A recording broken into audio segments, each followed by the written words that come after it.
Buenas noches, hermanos. Qué bueno tenerlos de nuevo esta noche. Una noche lluviosa, fresca. ¿Verdad? ¿Cómo se llama? Pues la lluvia produce un efecto de relajamiento. Y gracias al Señor que nos ha dado lluvia, ¿verdad? Solo esperemos que no sea excesiva, sino la que realmente ocupamos para cubrir las necesidades en el campo y en la ciudad.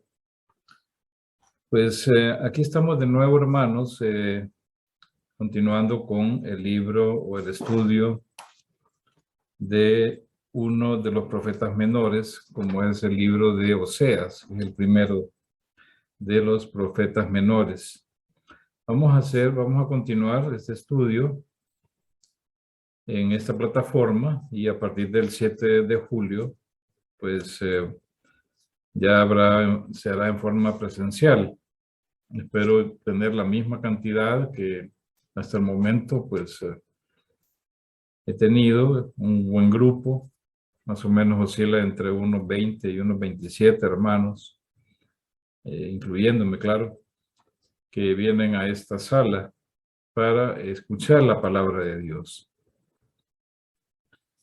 Como pueden ver, hermanos, he procurado, digamos, a través del estudio, pues hacerlo bien, o sea, prepararme bien para entregarles a ustedes como alguien diría, un pan sin levadura, ¿verdad? Haciendo uso de los mejores comentarios y, por supuesto, haciendo uso de un buen método de interpretación de la Biblia, procurando, digamos, no alegorizar la palabra de Dios, en el sentido de que, como lo hacen muchos, ¿verdad? Que dice que la Biblia dice una cosa, pero significa otra. Y por lo general ese otro significado está, ¿cómo se llama?, subordinado al prejuicio del intérprete. Procuramos utilizar un buen método de interpretación, ¿verdad? Y claro, el que conocemos, ¿verdad? Y el que nos ayuda a entender mejor la Biblia es el método literal, gramatical e histórico. Ese es el método que utilizamos, ¿verdad? O sea, tal como el significado y el uso que tienen las palabras. Siempre, claro, considerando, digamos, aquellos casos en que la literalidad nos conduce, prácticamente no nos da el significado del pasaje. Puede ser una metáfora o puede ser un símbolo. Entonces, procuramos siempre tener en mente esas figuras del lenguaje.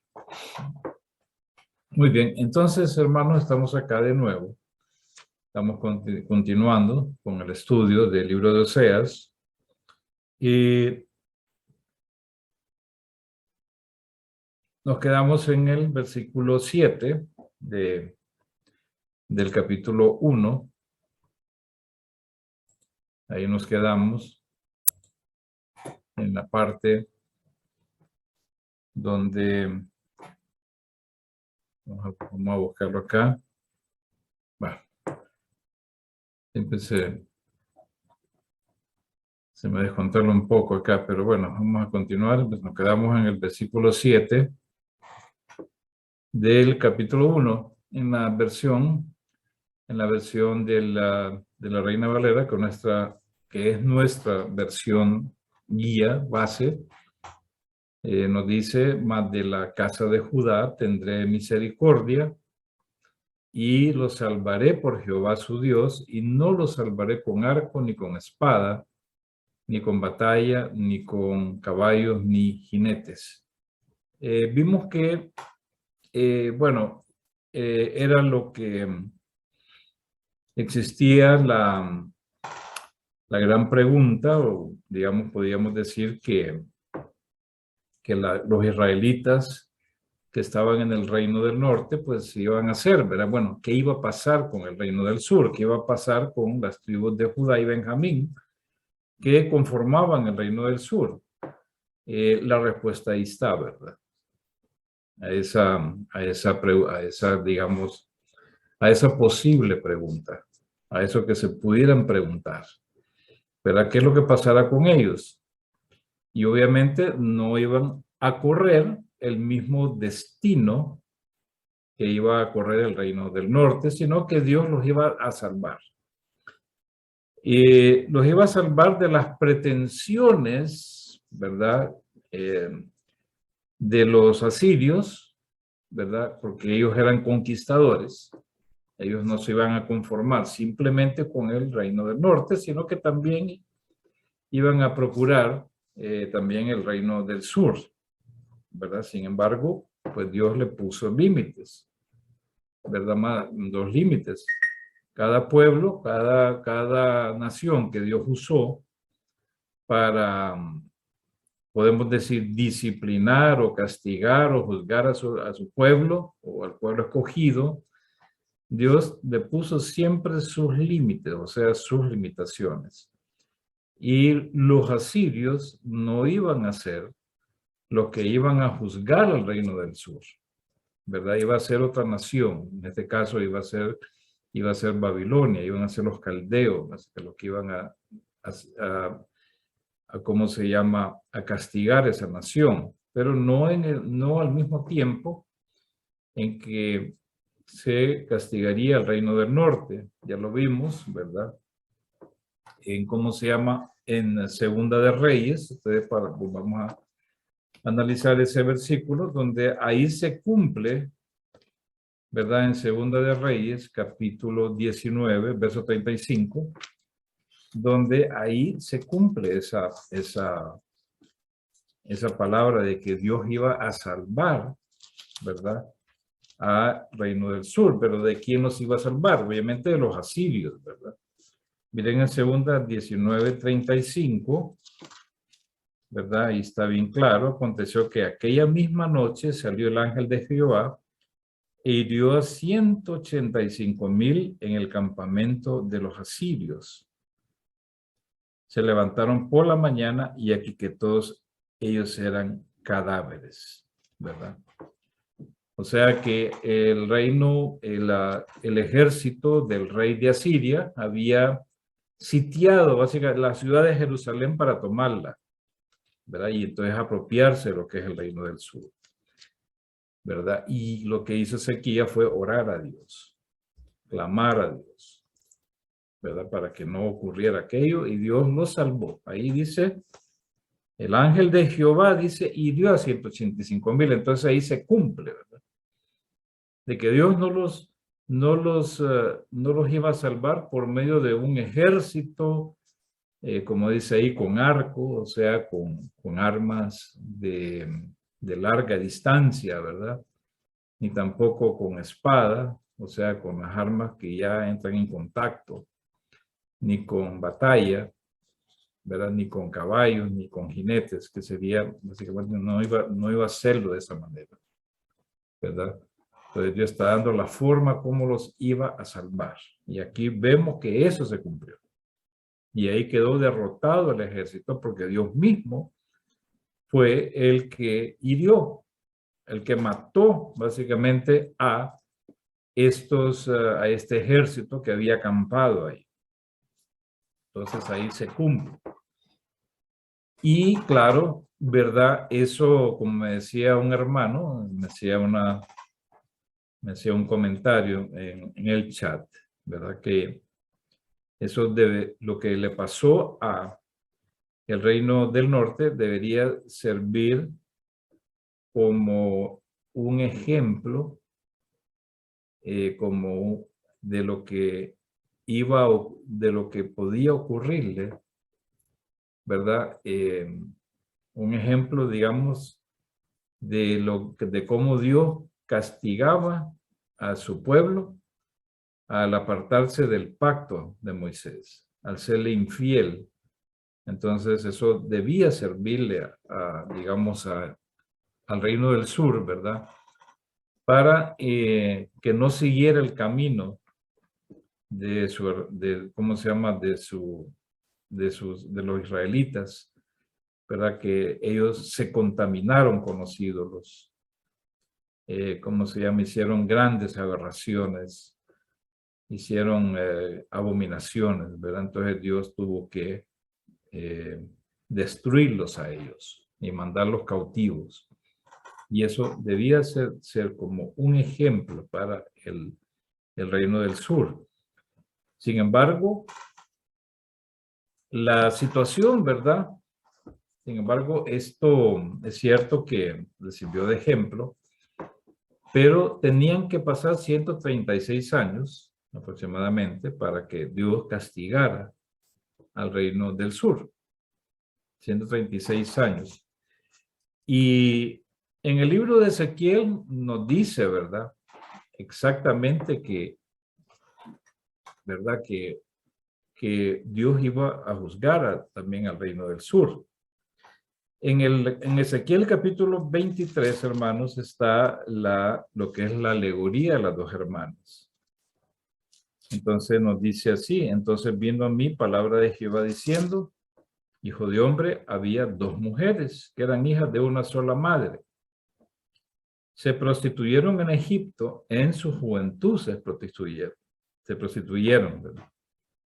O sea que aquí nos dice que ya la nación como tal era proclive, podemos decir, a contaminarse, a la idolatría, porque acuérdense ustedes que Israel vivió muchos años ahí con los egipcios, aun cuando vivían aparte, pero eso no significa que no estuvieran bajo la influencia de los egipcios, ¿verdad? Y de alguna manera en esa época fue cuando se contaminó, o sea, se hizo proclive la nación a la idolatría, o sea, tenía ya inclinaciones a la idolatría. Entonces, por eso dice que, Señor, que en su juventud se prostituyeron ellos, ¿verdad? Allá fueron, dice, apretados sus pechos, ¿verdad?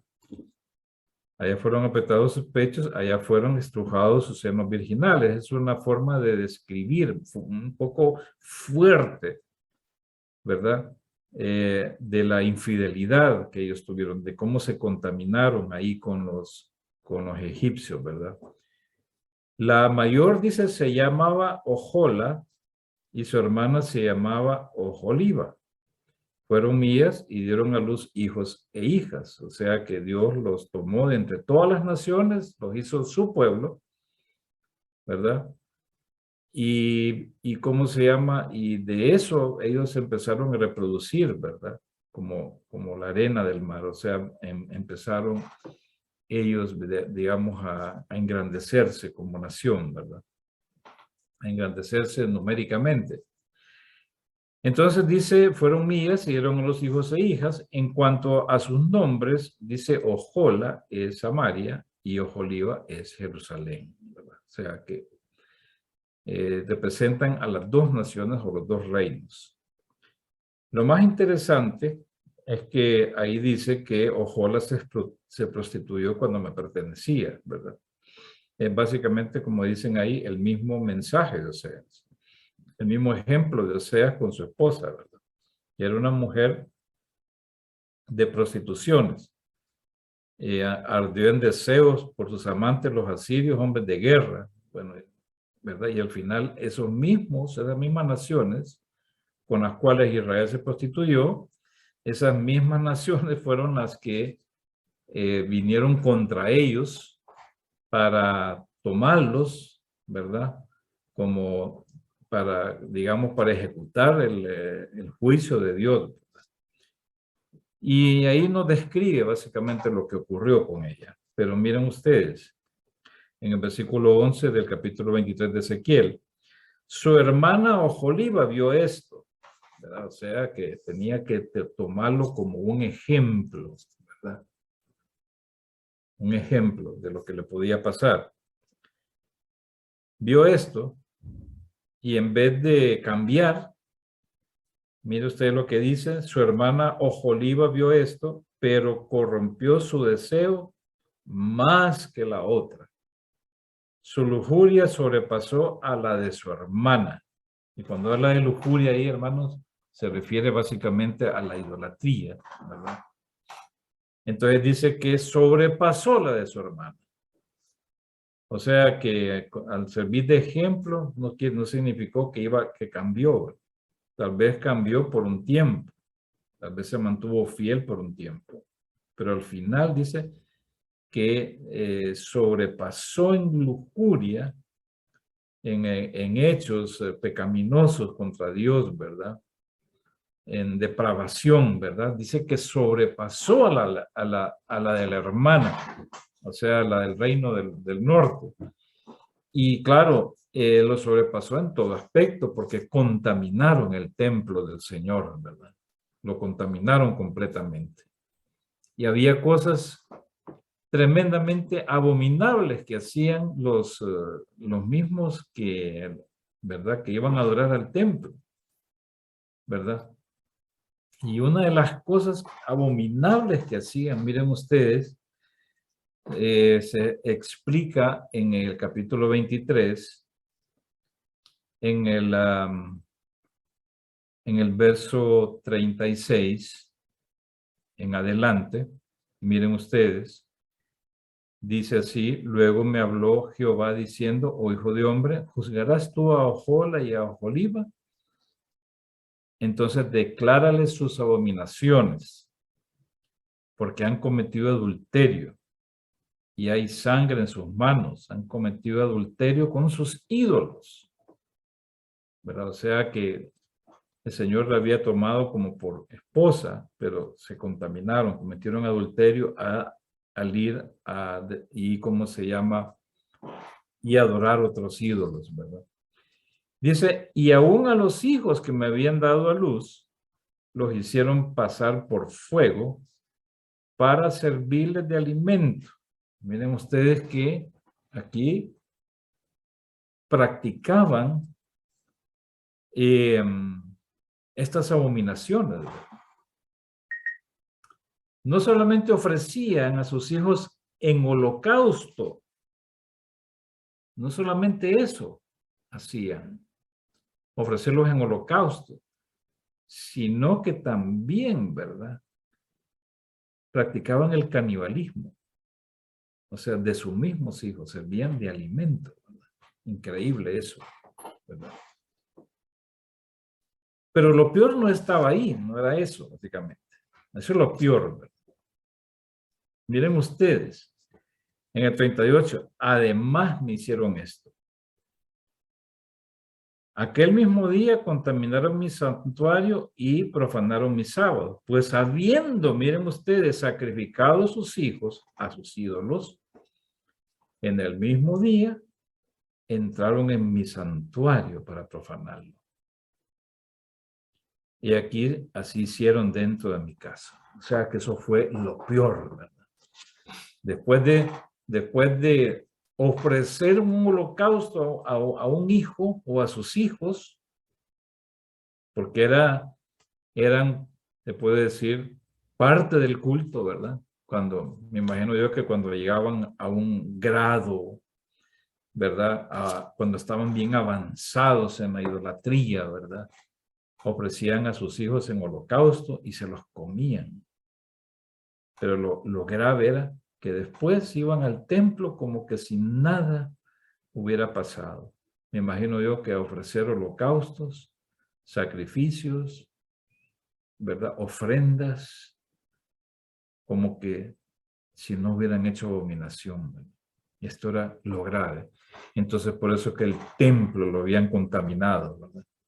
O sea, después de hacer una abominación, iban al templo y sencillamente a quedar bien con Dios según ellos, ¿verdad? Por eso es que el Señor, ¿verdad? Rechazó completamente sus holocaustos, sus sacrificios, sus sábados, sus fiestas. El Señor los rechazó y los abominó. No me hagan estas cosas más, no quiero más, ¿verdad? Por estas mismas cosas, hermano. Eso es como decir, hermanos, ¿verdad? Que cuando uno ha hecho un pecado grave, ¿verdad? Y después uno va a reunirse en la iglesia, ¿verdad? Eso es lo mismo, ¿verdad? Eso es lo mismo. O después de cometer un acto abominable, uno va a tomar la cena del Señor, ¿verdad? Eso es lo que, digamos, para contextualizarlo, ¿verdad? Estas cosas, ¿verdad? Esas cosas Dios no las acepta, las rechaza completamente. Por eso la palabra habla de examinarse a uno mismo, ¿verdad? De tomar la cena del Señor, ¿verdad? Porque muchos dicen, pues, como dice Pablo, ¿verdad? Muchos están debilitados, o sea que no tienen fuerza, no tienen ánimo. Otros están enfermos y otros dicen, duermen, ¿verdad? Porque tomaron indignamente, digamos, la cena del Señor, ¿verdad? Y era lo que pasaba con este pueblo. A pesar de lo que vieron, a pesar de lo que ocurrió en el Reino del Norte, ellos no aprendieron la lección. Cometieron más abominación. Superaron, se puede decir, ¿verdad? ¿Cómo se llama?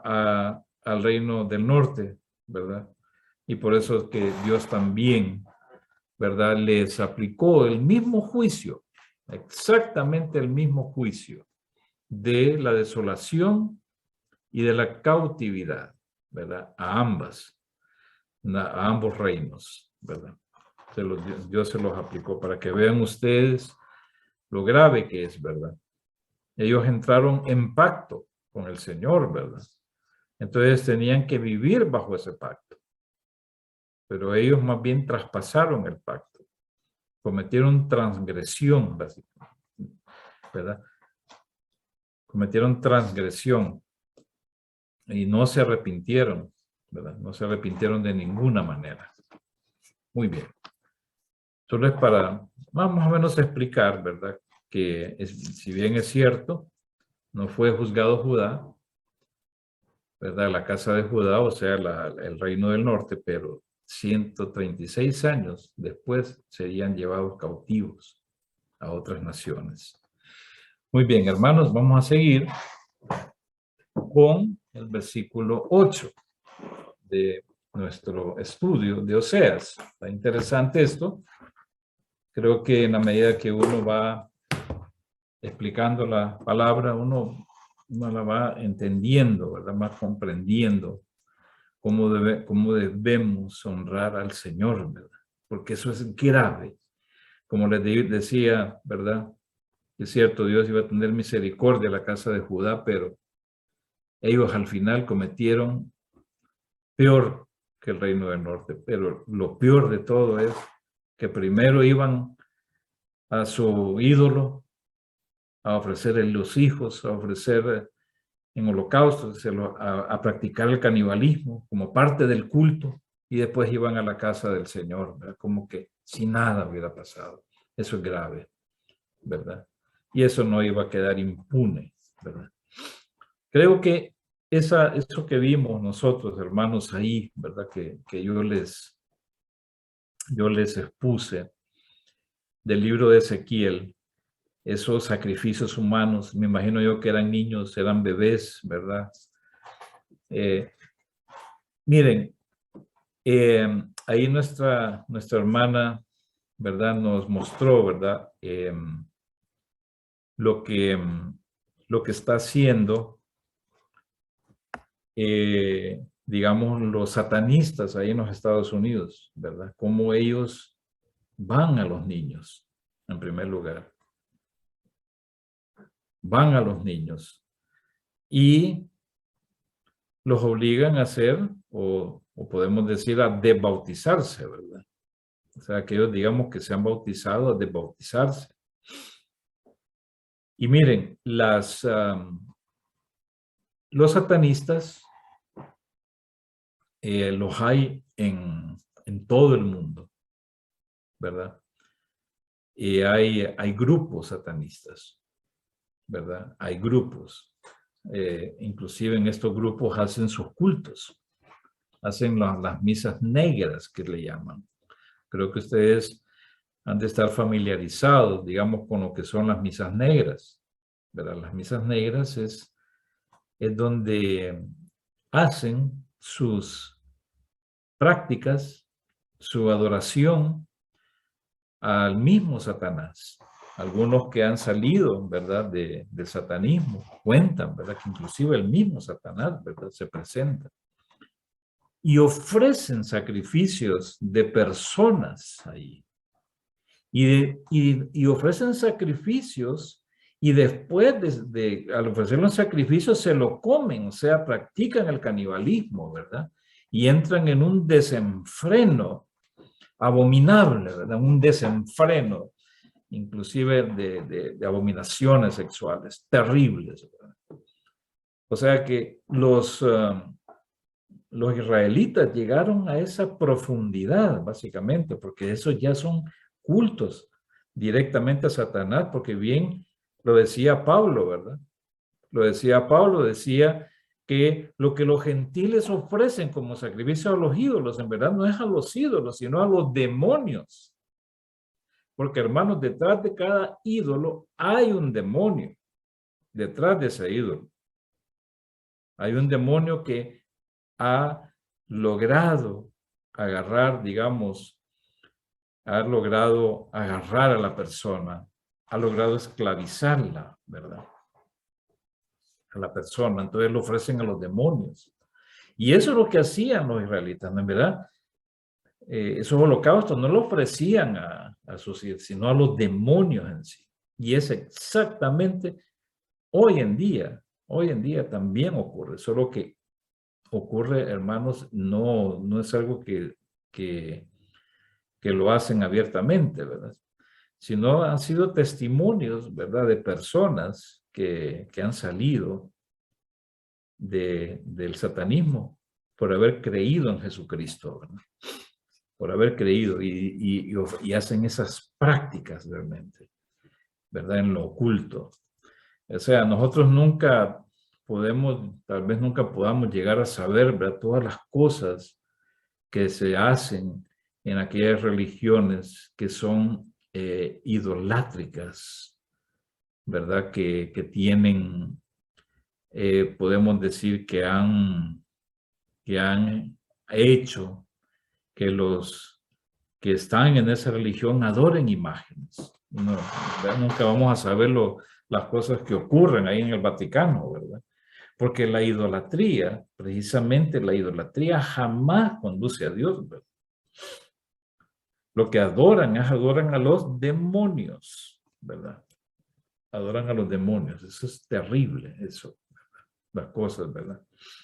Y claro, el mundo cada vez más, ¿verdad? Está entrando en un camino en el cual, pues, nos va a llevar precisamente a los periodos, ¿verdad? Donde el anticristo va a surgir, ¿verdad?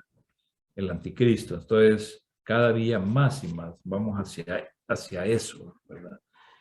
El mundo cada día más, yo lo miro, bueno, yo creo que algunos hermanos que ya han cumplido más 60, 70 años, pueden ver la diferencia que había en el mundo en el cual nosotros nacimos, crecimos y nos desarrollamos. Es como que hubiera dos mundos. Y el que vivimos ahora, cargado de violencia, cargado de odio, ¿verdad? Miren ustedes las cosas que pasan en los Estados Unidos, inclusive las cosas que ocurren en Honduras, ¿verdad? Los hechos sangrientos que se dan, ¿verdad? Es terrible. Cada día que pasa, realmente que, ¿verdad? Pareciera como que hay un deterioro moral, hay un irrespeto hacia la vida. En Honduras, miren ustedes cuánta gente ha muerto por suicidio. Me sorprende a mí las noticias, ¿verdad? De personas que se suicidan. Espantoso, ¿no? O sea, o la gente tal vez un estado de depresión, ¿verdad? Se deprimen, no pueden hacerle frente tal vez a la vida, no pueden hacerle frente a sus circunstancias, ¿verdad? Y toman esas fatales decisiones, ¿verdad? Toman esas fatales decisiones personas jóvenes, ¿verdad? Personas jóvenes, ¿verdad? Están siguiendo ese camino terrible, ¿verdad? Creo que nosotros debemos siempre, como lo leyó nuestro hermano, ¿verdad? Y orar, ¿verdad? Por nuestro país, orar por Honduras, orar por los que están en eminencia, ¿verdad? Y que la iglesia, hermanos, como iglesias, vayamos a la ofensiva, no estemos a la defensiva, ¿verdad? Sino a la ofensiva se puede decir, ¿verdad? Porque nosotros somos los únicos que podemos hacer el cambio. Somos la verdadera reserva moral, ¿verdad? Somos un reino, como dice la palabra, de sacerdotes, para que anunciemos las virtudes de aquel que nos llamó de las tinieblas a la luz, porque nosotros no estamos en tinieblas. Jesucristo dice es la luz del mundo. Y el que me sigue no andará en tinieblas. Y nosotros estamos en Cristo y no tenemos por qué andar en tinieblas, ¿verdad? Sino que hay que echarlas fuera. Donde está la luz, hermanos, las tinieblas se van. No puede haber en un mismo lugar tinieblas y luz, ¿verdad? O hay tinieblas o hay luz. Pero cuando hay luz, se van las tinieblas, se disipan completamente. Entonces, aquí estamos de nuevo, ¿verdad? Vamos a seguir meditando en la palabra y entramos, ¿verdad? A lo que es el versículo 8, ¿verdad? Del capítulo 1 del libro de Oseas.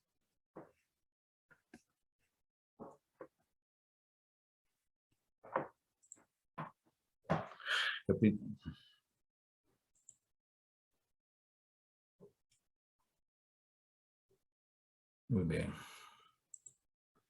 Entonces, capítulo 8, versículo 8, hermanos, dice, después de haber destetado a Loruama, concibió y dio luz un hijo.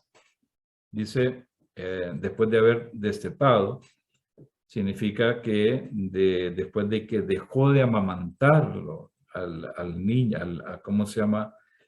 Al hijo que tuvo, ¿verdad? Que se llamaba Loruama, o sea, después de haberlo destetado, para que su nutrición, pues ya no fuera la leche materna, sino otros medios de nutrición, ¿verdad?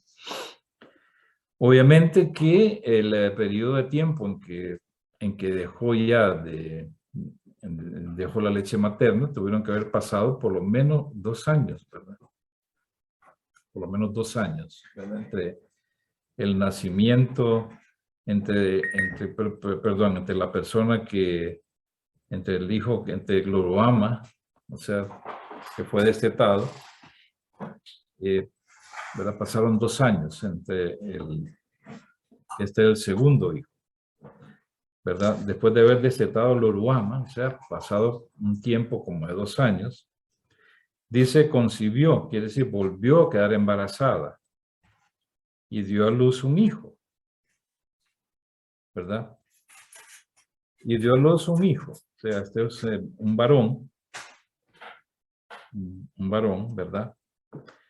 Le nació un varón, de nuevo otro varón, ¿cómo se llama? En el seno de la familia de Oseas, o sea, ya iba creciendo, ya con este eran 3 hijos, ¿verdad? Y le dijo Dios, miren, de nuevo, el Señor es el que le pone el nombre. Es como que Dios va, hermanos, controlando esa familia, ¿verdad? Y Dios es el que va decidiendo inclusive el sexo que iba a tener cada uno de ellos. Y le dijo Dios, ponle por nombre Lo-Ami. Ponle por nombre Lo-Ami, porque vosotros no sois mi pueblo, ni yo seré vuestro Dios. O sea, el primero era un hijo, el segundo una hija, y el tercero de nuevo un hijo, un varón. Dios le pone un nombre, Lo-Ami. Y de nuevo aparece la conjunción ¿por qué? Porque, que explica la razón por la cual Dios le pone este nombre de Lo-Ammi, ¿verdad? Y miren ustedes que algo más fuerte, porque vosotros no sois mi pueblo. Dice, ni yo seré vuestro Dios. Miren ustedes que los juicios, o sea, cada hijo que le nacía a Oseas implicaba una acción judicial de parte de Dios. Y miren que cada hijo, podemos decir, representaba pues un aumento en el juicio, ¿verdad? En la hija, pues Dios nos iba a compadecer. Ahora es que ellos ya no iban a ser mi pueblo,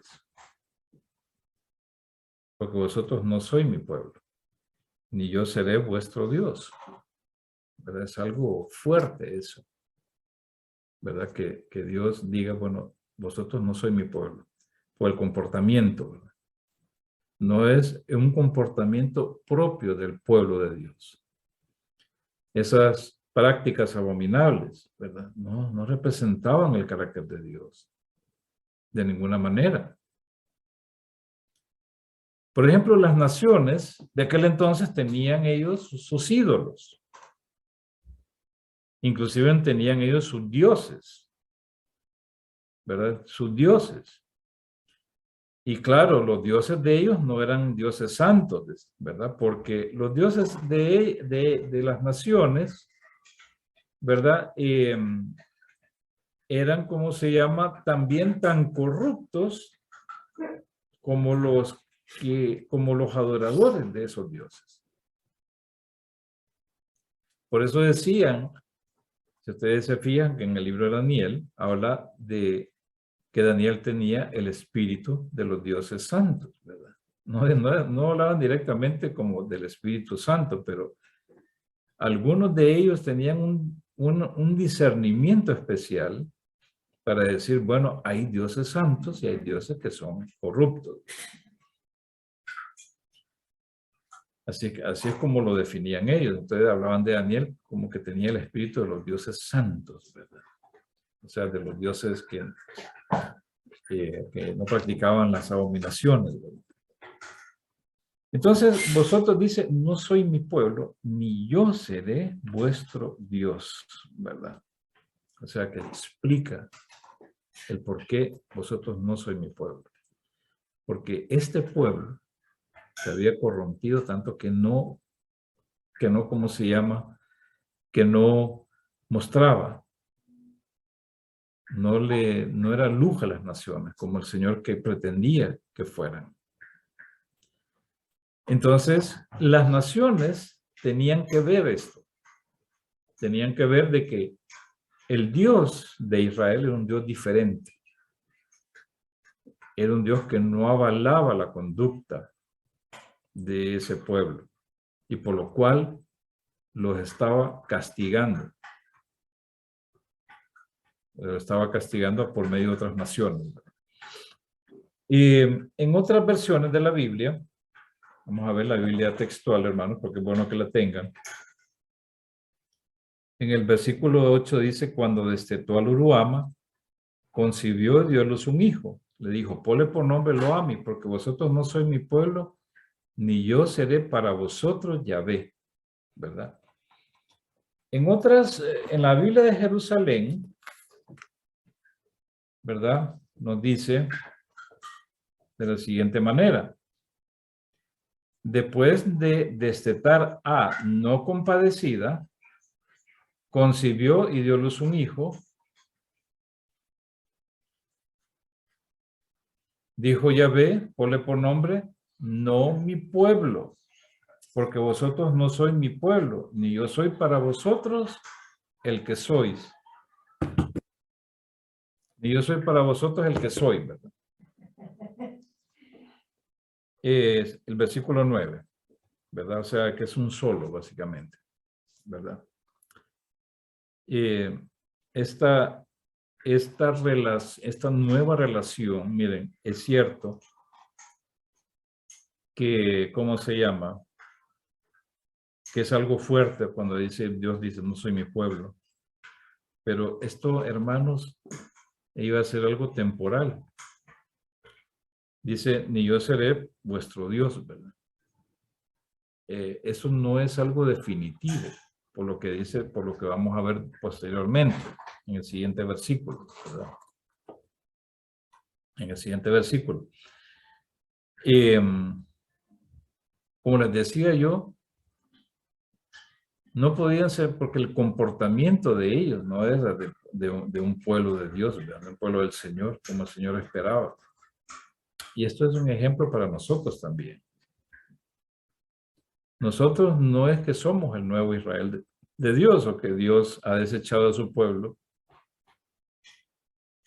y lo ha reemplazado por la iglesia. No, eso no ha pasado. Temporalmente Israel está bajo juicio de Dios, bajo juicio del endurecimiento,